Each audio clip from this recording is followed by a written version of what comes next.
What's up, bro? So we're in Scotland this morning. I don't have coffee, I've got tea. Like a great British man.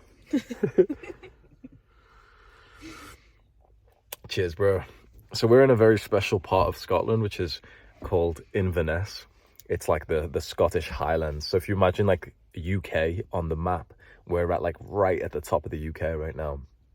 And this place means quite a lot to me because for our second date, we did this road trip called the NC 500, which you basically drive for like 4 days all around this top part of Scotland, really beautiful and everything.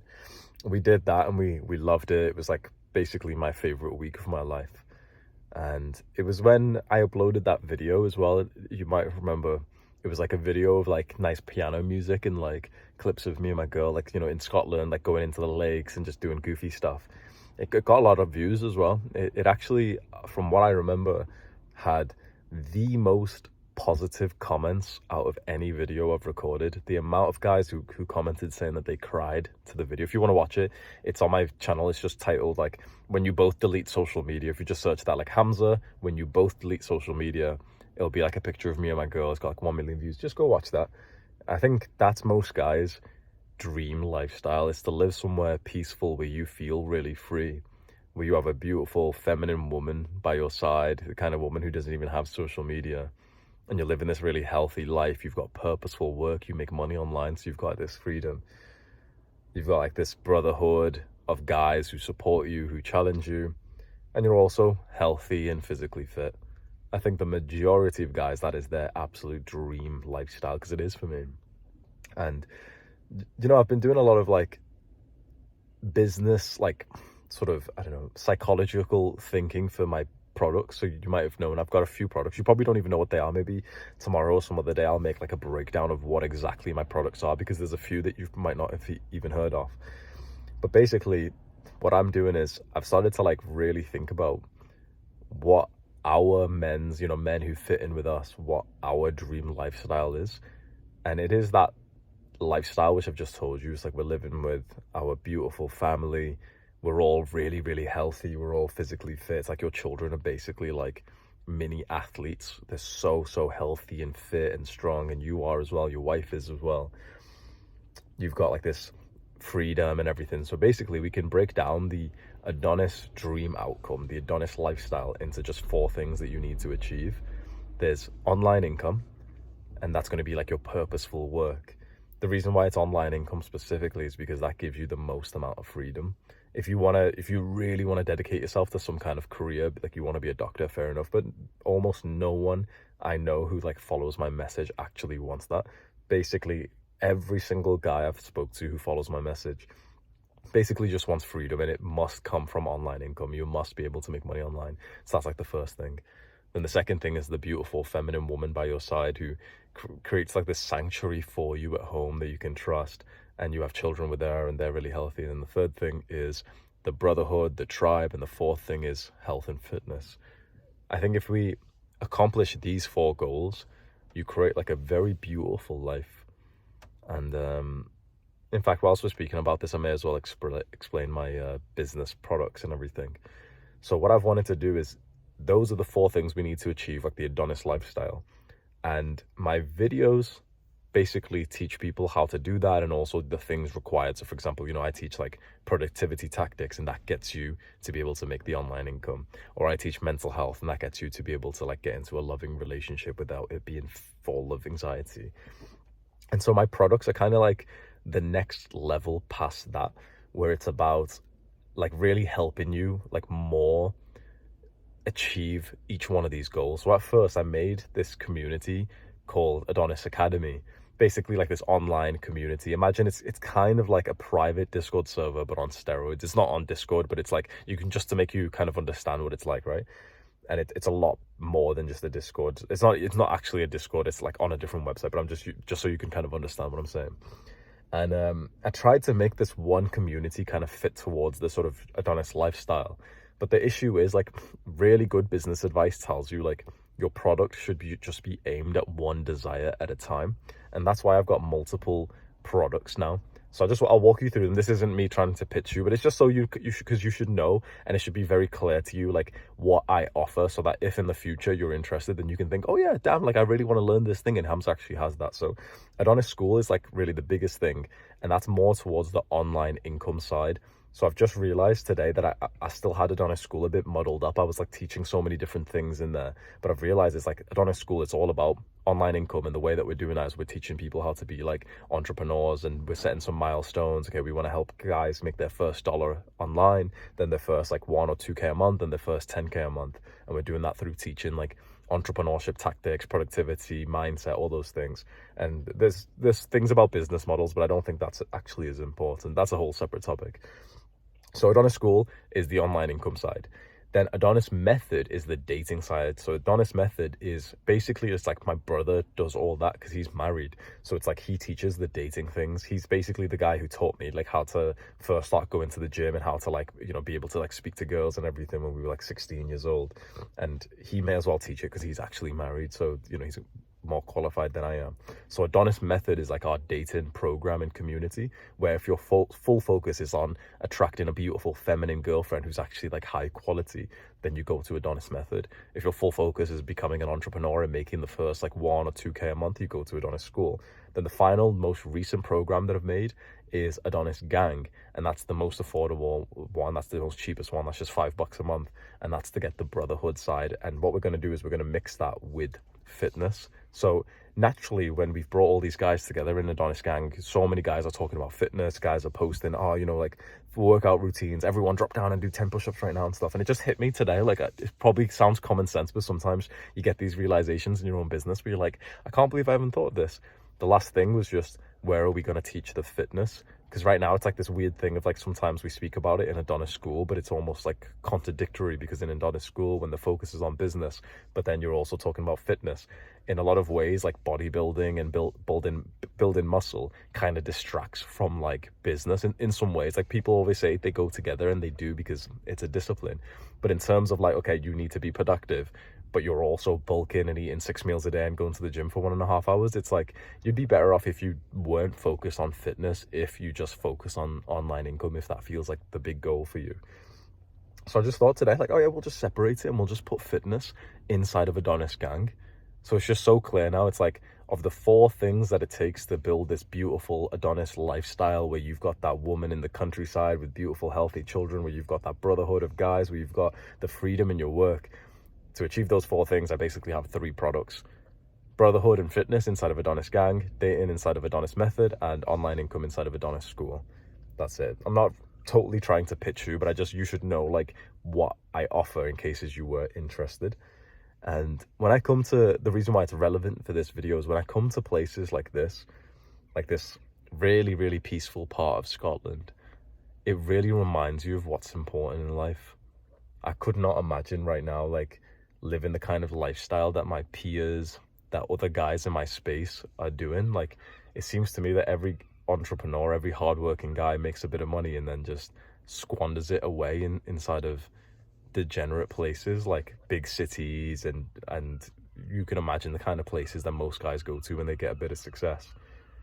And I don't know, I just feel so different from the average, like the common guy who's rich, because I've tried going to London, I tried going to Dubai, and those places just never made me happy or even more productive for me. And even the thing is, I've tried going to like Thailand and Southeast Asia, so like, you know, I basically tried everyone else's goals, and it never served me that well.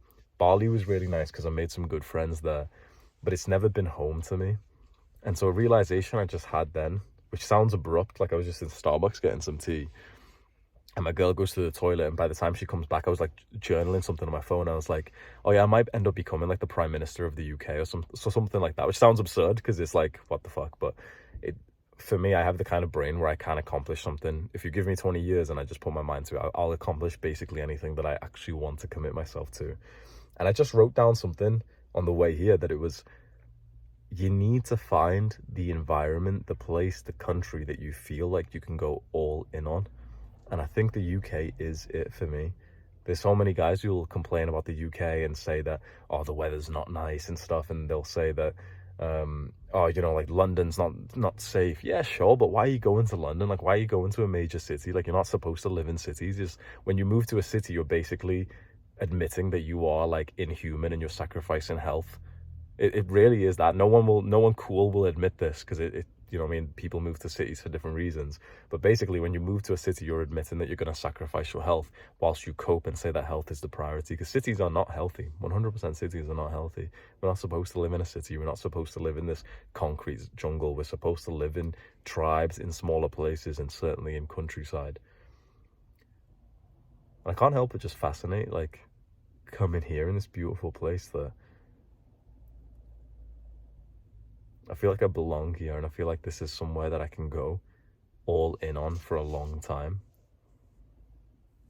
And the amount of good that you can do when you feel like you have that place or that person or that business or whatever it is long term, it's just something nice about that. I hope that you can find somewhere like that where you feel like, okay, this is my person. I feel like this is my person for life. For example, my friend, or for example, my girlfriend. This is my woman that I can be with. And when you have that idea of like, this is my long-term choice, that's when you can really start to get that compounding interest, when you can just get 1% better with them every day, and you can get known and you can improve. And before you know it, it's like you have something that's so rare. And I've been trying to find that for the last few years. You may have saw that I've traveled a lot. I've moved to Thailand, moved to Dubai, moved to London, moved to Bali and everything. All these places I tried to move to. And every time I want to come back to the countryside of the UK. Every single time. The only last place that I can think of, there's a few, but there's only a few other places that I want to try. Switzerland, Norway. That's about it. Never considered US, never considered Canada, never considered like Pakistan or India or anything like that. They've never been an option for me, just because I know instantly I'm not going to like them. Pakistan's interesting because it's my birthplace, but it's not my home. And unfortunately, it's like, people, I think, really these days, it's almost cool to move to like a third world country and to say like, oh, the West is falling, first world countries have got this problem and stuff. Bro, you go and move to a third world country and look out into the distance, and you will see the smoke and the fog and the fires. You will literally see like the air pollution. People don't like, this is something people don't show you, when like you see a nice like little Instagram picture when someone's in Bali or Thailand, they don't show you that the air is literally unhealthy to breathe, and your intelligence drops when you're there. Like, your IQ points literally drop when you're in like a third world country, because everything is like unclean. There's pollution in the air. There's literally smoke in the air. No one talks about it. You see the nice picture in Thailand, see the nice little Instagram reel, and like, the girl who's traveling and the guy who's like, oh, well, you can work anywhere on your laptop, and the guy in Dubai. No one tells you about the air pollution there. No one tells you about the health standards. No one tells you that you're getting sick every 1 or 2 months there. I come back to UK and every time I'm like, fuck me. I take so much of this for granted. It's so like safe and clean.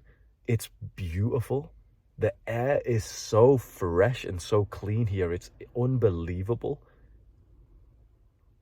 In Bali, it's like we would drive to the gym and there would genuinely be fires where like the local, like the farmers, they burn the crops, and the fire gets into your helmet when you're driving, and like you're basically getting like forced secondhand smoke 24/7. You've got these air conditioners that are bringing in, air conditioning. It's bringing in the dirty, smoky air from outside, and it's still like, it's a beautiful place and I met amazing people there. So I'm not like just shitting on it for no reason, but I'm just kind of saying this because these are the things that I wish someone was honest to me about. I only have heard good things about third world countries. I've only heard bad things about first world countries, because it's kind of edgy. It's kind of like all these guys who are telling you the West is falling and stuff.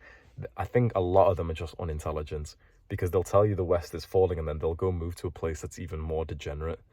You can think of the guys that I'm talking about, and you can also think of the kind of location that they moved to. I could have saved a solid, honestly, about a year of my life if I had this kind of message a few years ago.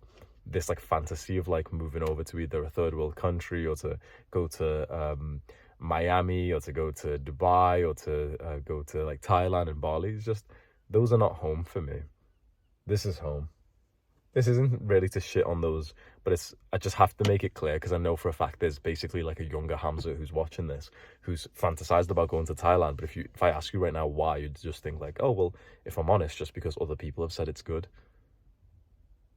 I've spent a year of my life basically on and off traveling, 2 months here, 2 months here, 2 months here, 2 months here. And the learning lessons are valuable. But a year of my life is about 5% of my entire life. I've basically moved to an environment which was not for me. So it sounds kind of sad, but I'm very grateful to be here with how just so misty here as well. It's so cool. Let me show you. The crispy air. I think it's beautiful, bro. I don't know why people like just complain about the UK. I think it's so beautiful. So if that's like my final choice, and I end up basically going all in on like UK, or probably maybe Scotland, honestly, because this seems to be like my happy place. I think in some ways, maybe 10, 20 years from now, I might even get into like politics, or maybe be some kind of like unofficial leader where I do a lot of work, like location based. You know how right now like all my work is internet based. Maybe I'll do a lot of work like location based for like, you know, the area of Scotland that I moved to, or the area of like the UK that I moved to. Yeah. Any last words?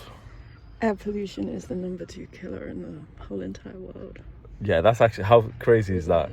Air pollution is one of the biggest killers of like the world's health. Basically, it causes a lot of the problems that are not called air pollution. So the second leading cause of death or of sickness is respiratory problems. I think it's that. You can go double check it. I might be wrong. It might be like number 4 or some shit.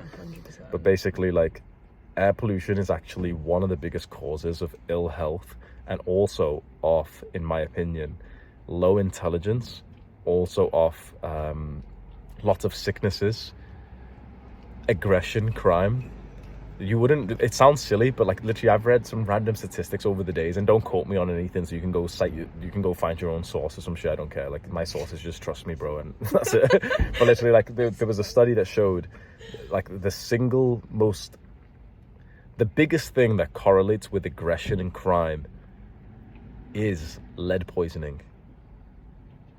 Oh shit. People don't realize it's weird shit that's causing you to be half as intelligent as you think you should be. And it's something as like you mentioned this to me, like, yeah, the gas, like the petrol that they use in like these third world countries, it's not unleaded, which means it's got lead in it, which means like you're basically getting like a minor form of lead poisoning. I could be wrong. That's like a speculation, because it doesn't say unleaded or anything. But it's like, if they've literally got smoke from a fire going through the air, like if you just do this right now, just go search Bali fire right now. No matter when you're watching this video, search Bali fire, search like Thailand fire, search Thailand air pollution, just search like that, maybe India, maybe Pakistan. And if you search Bali air or Thailand air, I guarantee there'll be some kind of newspaper post thing which says like, oh yeah, there's a massive fucking fire that's causing ill health, and the fire's from plastics. It's burning plastics. Imagine the biggest mound of rubbish you've ever seen in your life, like bigger than anything you've seen. Like, it looks like a mountain of plastics, and it accidentally gets set on fire, and that's just mixing in with the air, and you're breathing that. But people are like, oh, but traveling opens up your mind to like lots of places. Like, yeah, sure. Like, to many people, obviously I'm complaining, like I'm just getting aggressive or something. To many people, they actually really love those places, and I'm like, I kind of like them sometimes too, but they're certainly not home. Home for me is somewhere where it's like absolutely safe to breathe. That's like one of the things that people don't talk about when they talk about like the West and they talk about the UK. They don't talk about the fact that there's like clean air here, that it's safe. You're never going to walk through the street and a random like construction site ends up hurting you in some ways. We landed here in the plane, and when we were driving home, I just noticed how safe the construction sites are, that every guy who was working there had a high-vis vest. He had a real helmet, not like a fake one. You go to these other countries and it's like, they're just there like hammering away and like throwing rocks randomly, and it's like it almost hits you. You're like, what the fuck? Like, I probably sound like I'm just complaining and just shitting on these countries. I'm really not. It's just, you need to show the reference range, because no one online does this. Literally no one I've ever seen online speaks about how good like a first world country is, and some of the negatives of a third world country. It's the narrative right now to like all the cute little European white kids and everything to go move over and be like, oh yeah, you know, like the UK or America's not even that great, guys. Like that's why you know, Bali's my home now. I've lived here for 2 months. Like that's just the cool narrative these days. I remember when I first got this thinking, and I know this is unpopular, and I know there'll be like people, oh Hamza, you're always contradicting yourself. You just traveled and now you're saying that traveling's bad. How do you think I get the learning lesson, bro? Oh Hamza, you're just contradicting yourself. You said something 6 months ago. You think I can't change my mind in 6 months, bro? Are you on self-improvement?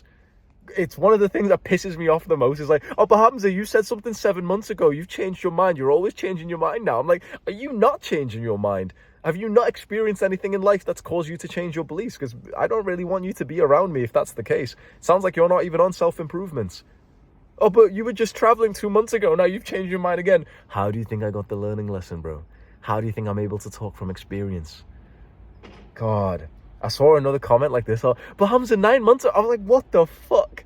Do you understand what self-improvement is, bro? 9 months. I'm a completely new person, like every 6 months. If you don't relate to that, you might not be on self-improvement as you think you are, bro. Every 3 to 6 months, you know you're on self-improvement when every 3 to 6 months, you look back at your just recent self and you're cringing at like how wrong you were. People not on self-improvement who are just consuming content, they've seen me like kind of change my opinion about something over like months, and they're like, oh my god, he's changed his mind again. See, he's like, so what the fuck? Clearly you don't understand the process of actually improving and trying new things. But if you relate to this, especially specifically that idea of like cringing at yourself every 3 to 6 months, you can imagine it's normal that like I traveled and then I'm able to talk about the travel experience. For some guys who even watch our videos, like crabs who have stumbled upon us in the algorithm, they're like, oh, but 2 months ago you just traveled and now you're saying that travel's bad. I just don't even know what to believe anymore. You contradicted yourself. I was like, shut up. Fucking the invasion of the crabs on the main channel's bad right now. I think it's just the problem when people are looking for advice online and they're taking like your word as gospel. Skyboy. They're not going to hear that. Definitely not. Press the beep. Give it a gun. Scared. Gosh, women are so scared of pressing the horn on the car. I don't like it. I don't like it. It's too loud. Sweet, bro. I'm gonna get going. Thank you for listening to my big rant today. I've probably pissed off some people who like live in Thailand. Now, those places are still very beautiful, and I will, you know, I'll end off on a positive note, and I'm sure like most people won't end up watching this bit, so they'll just think I'm like some hateful guy. The locals, the people in those countries, and honestly, even the people who travel there, they are magnificent people. So what I've complained about is just the dynamics, the unfortunate sort of truths of like a third world country.